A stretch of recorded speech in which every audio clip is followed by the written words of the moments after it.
Sumainyo ang Panginoon. At sumaiyo rin. Ang mabuting balita ng Panginoon ayon kay San Lucas. Papuri sa iyo, Panginoon.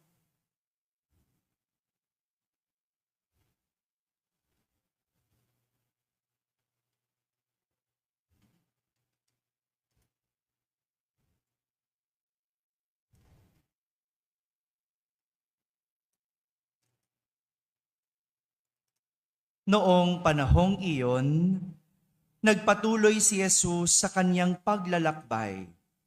Siya ay nagtuturo sa bawat bayan at nayon na kanyang dinaraanan patungong Jerusalem. May isang nagtanong sa kanya, "Ginoo, kakaunti po ba ang maliligtas?"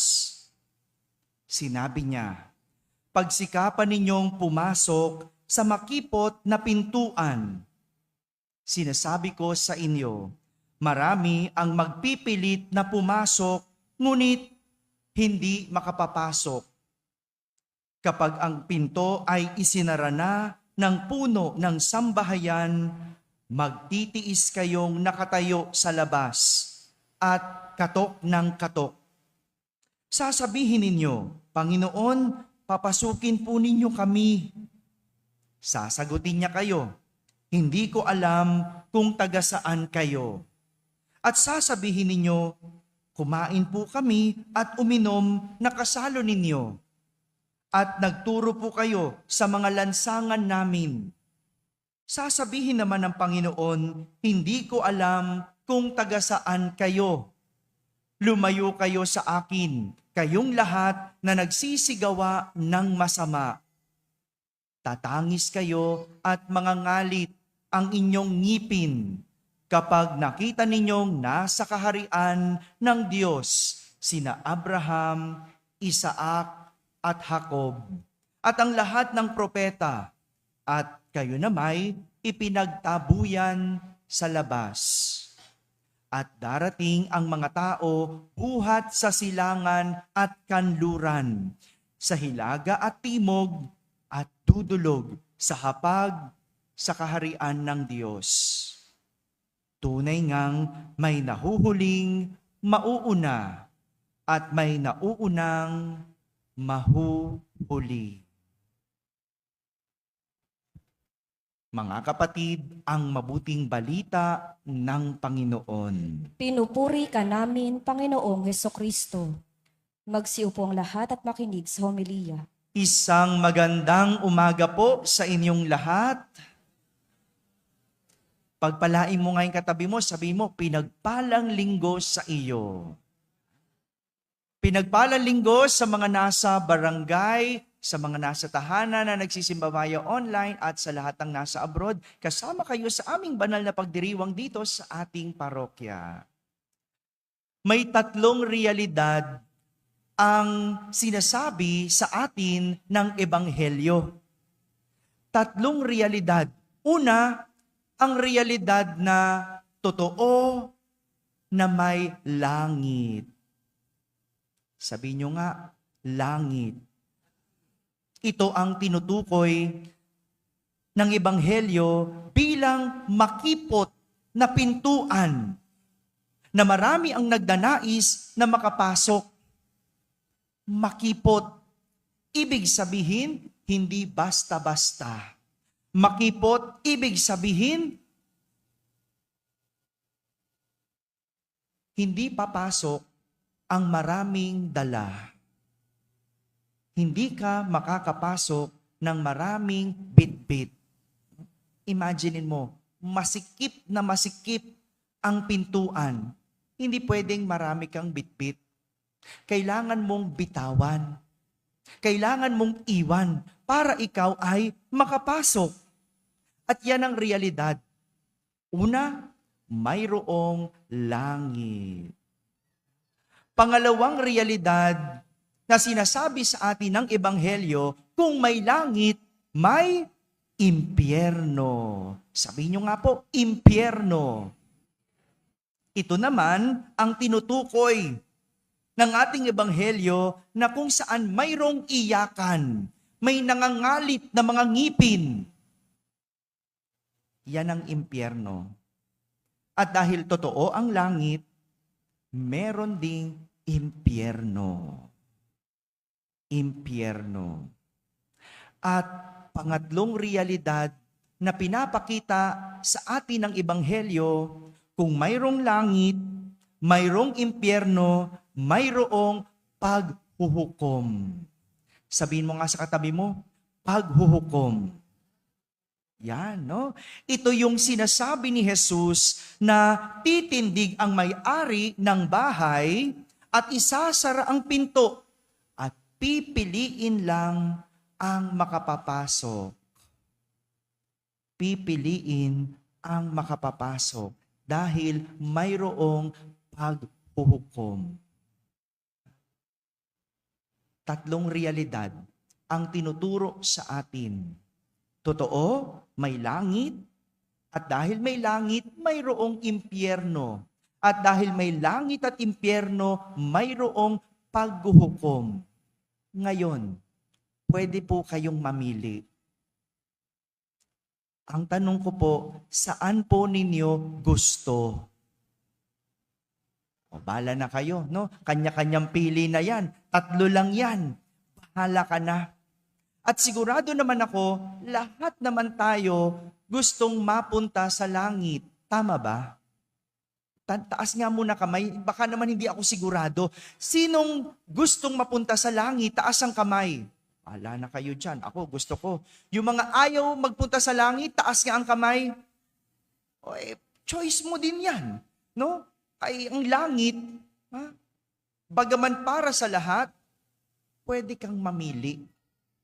Pwede mong piliin. Pero, hindi lahat ng gusto, hinahangad.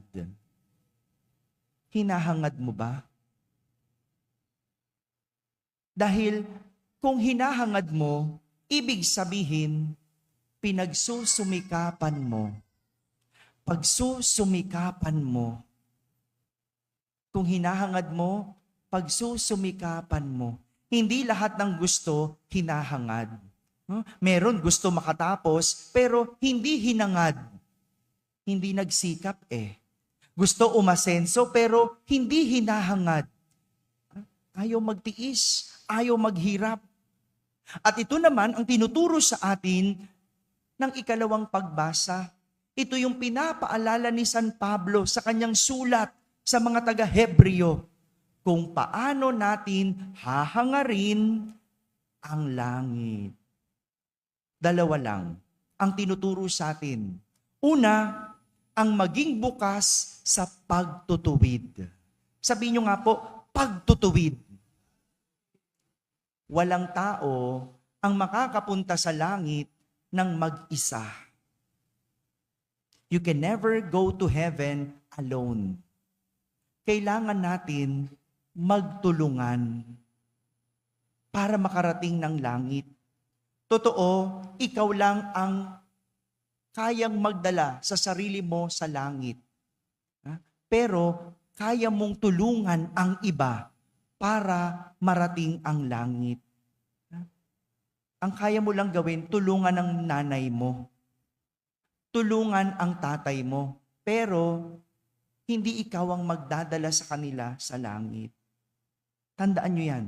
Sino lang ang kaya mong dalhin sa langit? Sarili mo.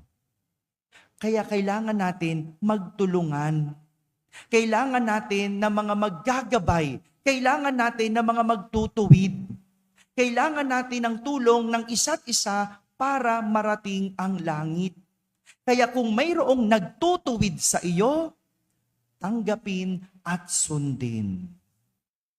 Alam niyo po, naalala ko yung kwento ng aking kaibigan, ang aking kaklase. Sabi niya, nung siya'y pinagbubuntis ng kanyang nanay, gusto daw siyang ipalaglag.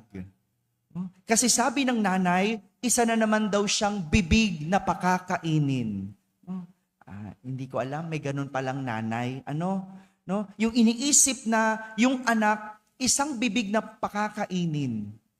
Hindi masisi kasi 6 na daw ang anak ng nanay niya noon. Pang-7 siya. No? isa na namang bibig ang pakakainin. Kung sa iba, ang tingin sa bata ay biyaya, regalo. Pero siya ang tingin niya, isang bibig na pakakainin. At kaya gusto niyang ipalaglag ito.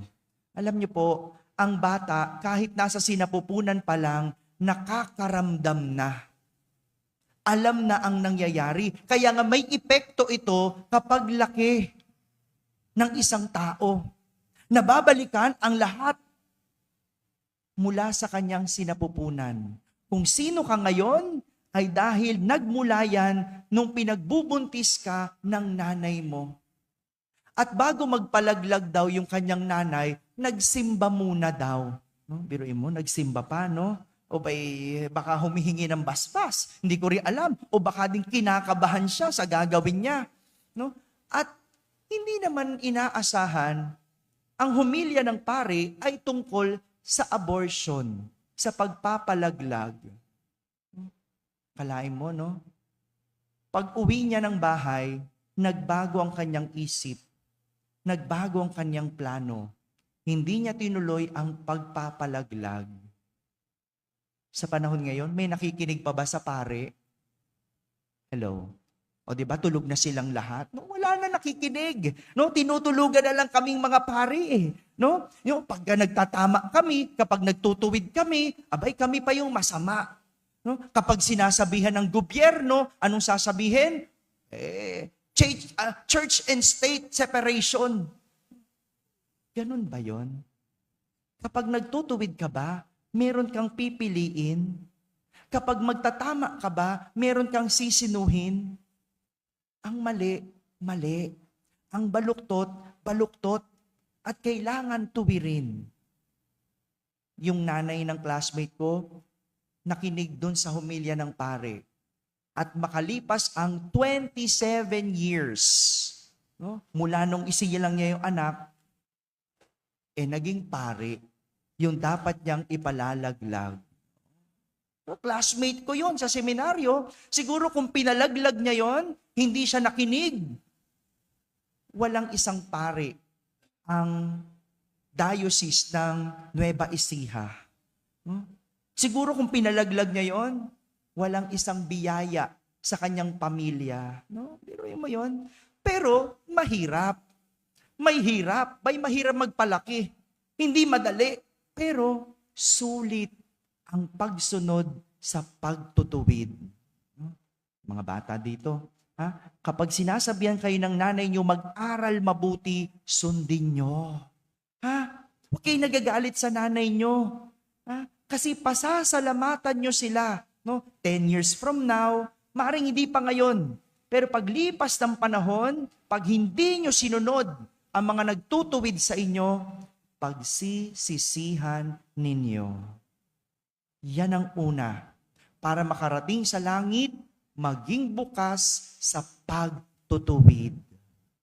Pangalawa, para marating ang langit, lumakad sa daang matuwid. Daang matuwid. Walang tao ang naghangad ng langit na hindi lumakad ng matuwid. Dahil tanging matuwid lang ang nakakarating sa langit. Walang baluktot ang nakakarating ng langit. Tandaan nyo yan. Kaya dahil walang baluktot na nakakarating sa langit, walang nangangaliwa ang aabot sa langit.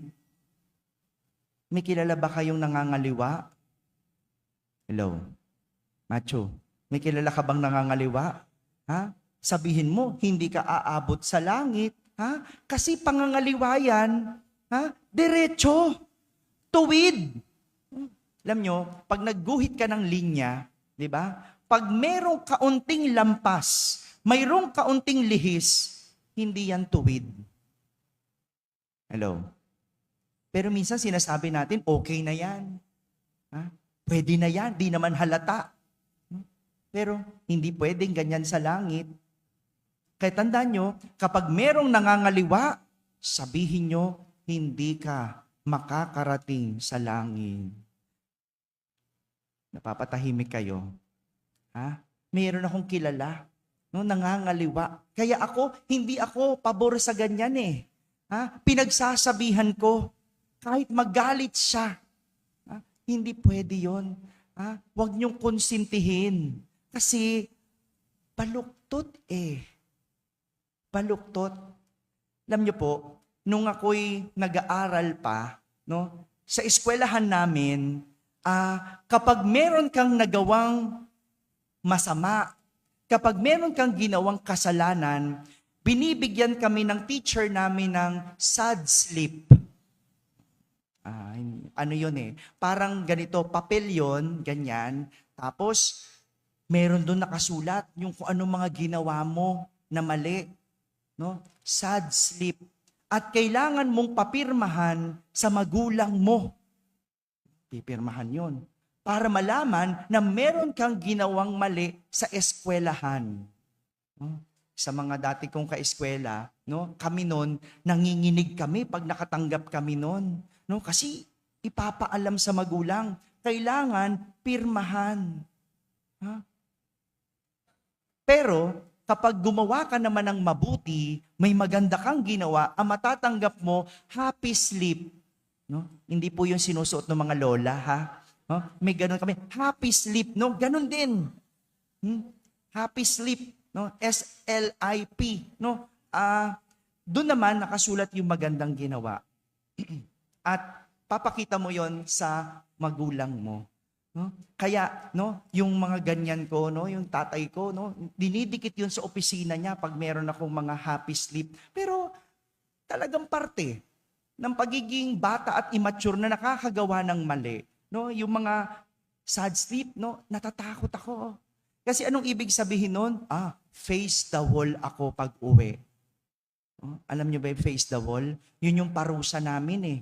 No? Haharap ka sa pader, 2 oras, 3 oras, ganun. At ayaw na ayaw namin yun. Ganyan yung magulang namin. No? Mahirap ang lumakad ng matuwid. Mahirap ang ituwid. Kasi kailangan, no, diretsuhin yung ginagawang baluktot. Imagine niyo ang alambre na baluktot at tutuwirin, di ba? Ang hirap. Mahirap para sa alambre at mahirap din para sa nagtutuwid. Pero kung iisipin mo na sa katapusan ng lahat nito, langit naman ang punta mo, sulit na din. Sulit na din.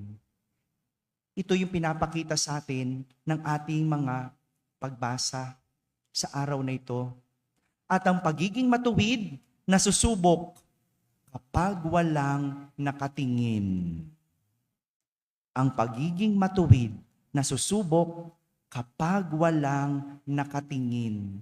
Kaya nga, di ba, kapag gagawa tayo ng masama, tumitingin ka muna sa kaliwat kanan. Di ba? Ginagawa mo ng lihim. Yang pangungupit mo, ginagawa mo ng patago. Yang pangangaliwa mo, ginagawa mo ng lihim. Lihim pa ba? Meron akong iba, alam, yung harapan na, no? Harapan na ang panloloko, no? At yun ang nakakalungkot. Wala nang konsepto ng takot. No? Kaya magandang paalala sa atin eh. Alam nyo kung nagsimba kayo mula Lunes hanggang kahapon, ngayon, summary ng lahat tungkol sa langit at impyerno. At maging ito ang paalala sa atin. Ang realidad na mayroong langit. At dahil may langit, mayroong impyerno. At dahil may langit at impyerno, mayroong paghuhukom. Panghuli, may nagtanong sa isang obispo. Sabi nung nagtanong, Bishop, bakit may impyerno kung mapagmahal ang Diyos? Bakit may impyerno kung mapagmahal ang Diyos? Sabi ng bishop, may impyerno kasi merong katarungan ang Diyos. Katarungan para sa mga nanakawan. Katarungan para sa mga naloko. Katarungan para sa mga ginawa ng kasamaan. Katarungan para sa mga nasaktan. At ganyan ang Diyos. Mayroong katarungan. Kaya nga may paghuhukom.